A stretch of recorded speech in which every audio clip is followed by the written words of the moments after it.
Bismillahirrahmanirrahim. Chemistry curriculum for class 12.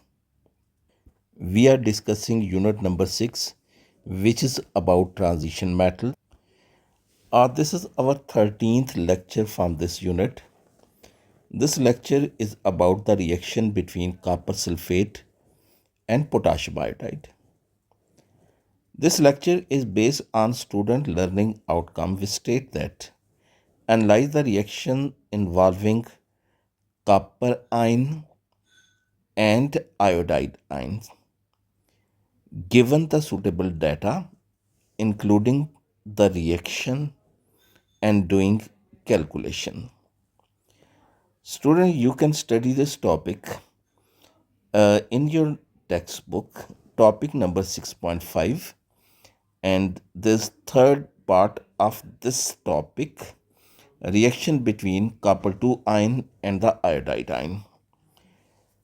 Students, इस lecture में ये हम देखेंगे कि कॉपर सल्फेट और पोटाशियम आयोडाइड के दरमियान रिएक्शन नॉन स्पॉन्टेनियस है या नॉन फिजिबल है on the basis of their negative value of redox potential और सेल पोटेंशियल। लेकिन इसके बावजूद ये रिएक्शन क्यों अकर करता है, ये हम अपने इस लेक्चर में डिस्कस करेंगे। कॉपर सल्फेट का aqua solution blue in colour, जब इसमें एक्सेस पोटाशियम आयोडाइड ऐड किया जाता है तो हम ये ऑब्जर्व करते हैं कि इसमें जो वाइट पीपीटी बनते हैं क्यूप्रस आयोडाइड के, क्यूप्रस आयोडाइड के white PPT in the brown solution of iodine.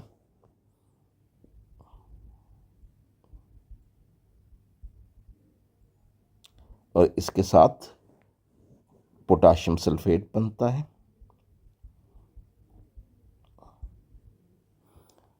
ये बैलेंसिंग फैक्टर हो गया। Potassium iodide, sorry, cuprous iodide, it is produced as white precipitate and iodine brown solution. ये एक important redox reaction है which involve a transition metal ion which is copper 2 ion और इसकी एक other जो है ये ऑक्सीडेशन स्टेट कॉपर 1 आयन और क्यूप्रस आयन। ये एक इम्पॉर्टेंट रीडॉक्स रिएक्शन है। इम्पॉर्टेंट रीडॉक्स रिएक्शन इस लिहाज से कि अगर इसकी सेल पोटेंशियल वैल्यू कैलकुलेट की जाए तो उसके लिहाज से ये रिएक्शन नॉन फिजिबल या नॉन स्पॉन्टेनियस है। लेकिन इसके बावजूद ये रिएक्शन फॉरवर्ड डायरेक्शन में प्रोसीड करता है। इसको रिवर्सिबल कर देते हैं। ये फॉरवर्ड डायरेक्शन में प्रोसीड करता है, forming white PPT in the brown solution, white PPT of cuprous iodide in the brown solution of iodine. तो हमने यहाँ पे ये समझना है कि आखिर ये नॉन स्पॉन्टेनियस या नॉन फिजिबल रिएक्शन होने के बावजूद आखिर ये फॉरवर्ड डायरेक्शन में क्यों प्रोसीड करता है। इस रिएक्शन को हम आयनिक फॉर्म में यूं भी लिख सकते हैं, copper sulphate contain copper 2 ion, potassium iodide contains iodide ions,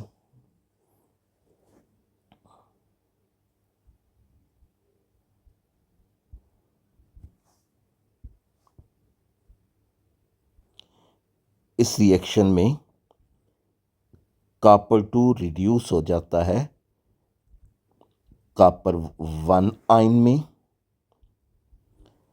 और आयोडीन ऑक्सीडाइज हो जाती है आयोडीन में।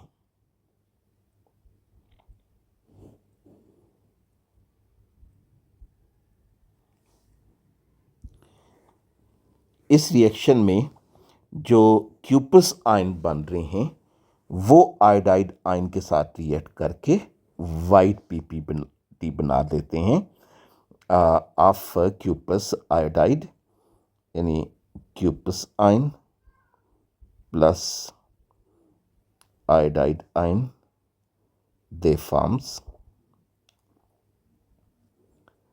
क्यूपस iodide.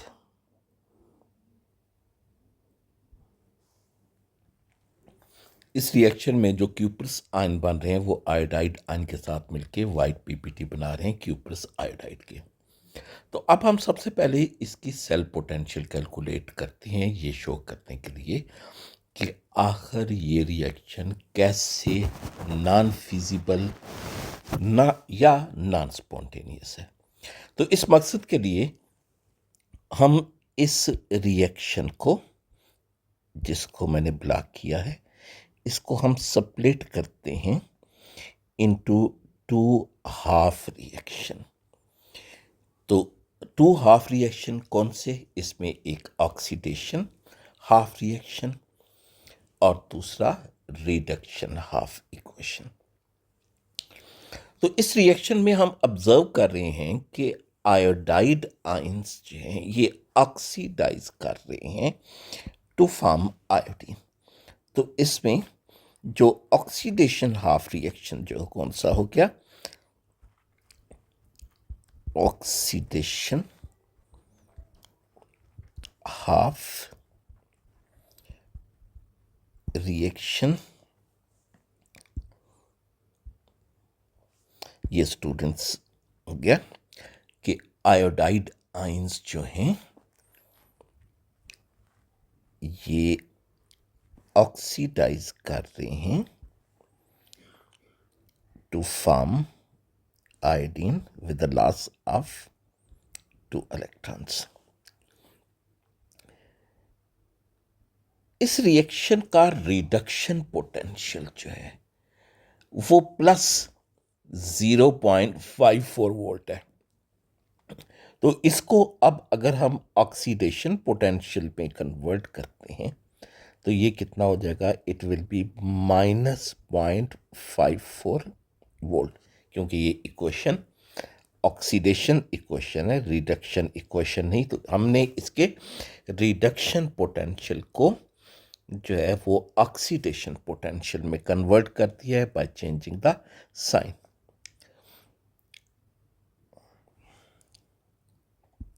Other is the reduction half equation. Reduction half reaction और इक्वेशन हम ये ऑब्जर्व करते हैं कि कॉपर 2 आयन रिड्यूस हो रहे हैं to form copper 1 ion. So copper 2 ions,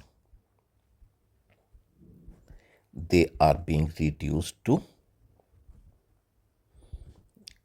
copper 1 ion. It is reduction half reaction. So इस रिएक्शन का जो रिडक्शन पोटेंशियल है वो है प्लस 0.15 वोल्ट।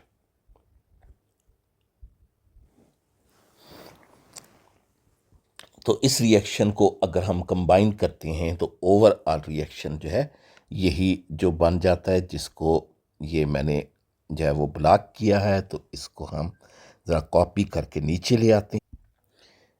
अब हम इस रिएक्शन के लिए सेल पोटेंशियल की वैल्यू या रिडॉक्स पोटेंशियल की जो है वो वैल्यू कैलकुलेट करते हैं। सो सेल पोटेंशियल और redox potential it is equal to sum of oxidation potential for oxidation reaction and reduction potential, standard value or reduction potential for reduction reaction। तो ये values आप सम अप कीजिए तो ये आपके पास आ गया -0.54 plus 0.15, it is equal to -0.39 volt. तो ये माइनस वैल्यू क्या शो करती है? ये माइनस वैल्यू ये शो करती है कि ये रिएक्शन नॉन फिजिबल है या it is a non spontaneous redox reaction. तो जैसे मैंने आपसे ये पहले कहा, तो इस हमने ये यहाँ पे स्टडी करना है, इसलिए इस रिएक्शन को स्टडी कर रहे हैं कि नॉन फिजिबल होने के बावजूद ये रिएक्शन स्पॉन्टेनियसली फॉरवर्ड डायरेक्शन में क्यों प्रोसीड कर रहा है।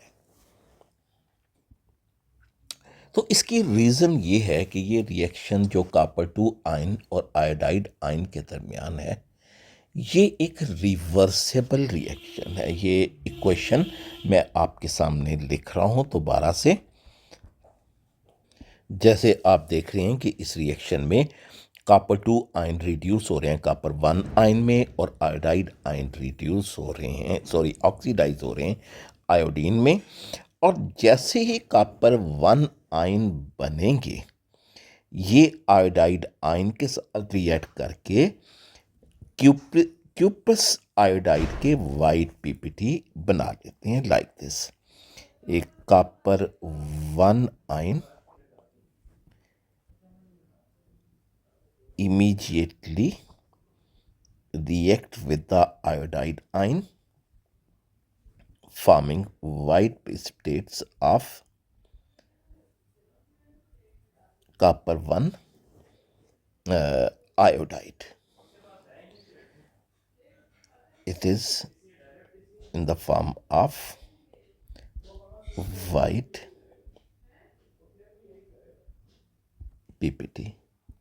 अब जैसे कॉपर-1 आयन वाइट प्रेसिपिटेट की फॉर्म में जो है वो सेपरेट होते हैं, तो इन आयोडाइड आयन की जो कंसंट्रेशन है, जो कॉपर-1 आयन की जो कंसंट्रेशन रिड्यूस हो जाती है, जिसकी वजह से ये इक्विलिब्रियम फॉरवर्ड डायरेक्शन में शिफ्ट हो जाता है। जब ये इक्विलिब्रियम फॉरवर्ड डायरेक्शन में शिफ्ट हो जाएगा तो क्यूपस आयोडाइड आयन कंटिन्यूसली जो प्रोड्यूस होते रहेंगे और वो वाइट प्रेसिपिटेट की फॉर्म में यानी सेपरेट होते जाएंगे और रिएक्शन फॉरवर्ड डायरेक्शन में कंटिन्यू रहेगा। तो ये एक स्पेशल एग्जांपल है एक रिडॉक्स रिएक्शन की, जिसकी सेल पोटेंशियल वैल्यू नेगेटिव होने के बावजूद ये रिएक्शन जो है वो फॉरवर्ड डायरेक्शन में जो है ये प्रोसीड करता है।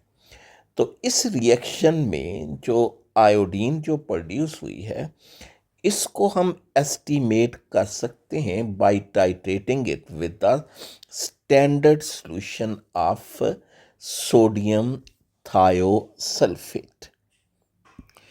So the most important point is that although the value of cell potential is minus 0.39 volt, the reaction proceed in forward direction because cupus iodide precipitates continuously removes cupus ion from the solution, and according to Le-Chatelet's principle, the equilibrium is shifted in the forward direction. So more copper-2 ion get reduced and reaction keeps going on.